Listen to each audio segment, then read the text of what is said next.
वाळवणाचा एक प्रकार साबुदाण्याच्या पापड्या। साबुदाणा रात्रभर भिजवलेला आहे, छान भिजला आहे। पाणी, साबुदाणा, बटाटा, मीठ, जिरं। जेवढा साबुदाणा आहे त्याच्या 4 पट पाणी गरम करायचं, एखाद वेळेस जास्त सुद्धा लागू शकतं। लांब लांब किसून घ्यायचं आहे। पाणी उकळतंय, आता साबुदाणा घालायचा। ढवळत राहायचं, नाहीतर साबुदाणा खाली लागू शकतो। 5 मिनिटात साबुदाणा तरंगतो। मीठ आणि जिरं, किसलेला बटाटा, मीडियम आचेवर 5 ते 7 मिनिटं शिजवून घ्यायचे।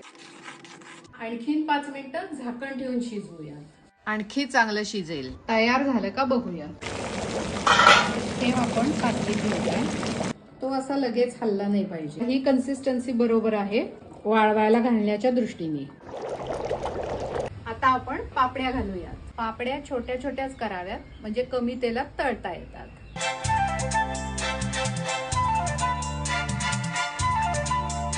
मी पापड्या उलटतेय।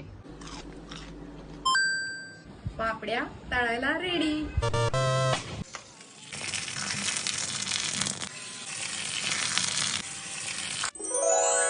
खुसखुशीत पापड्या तयार। एन्जॉय।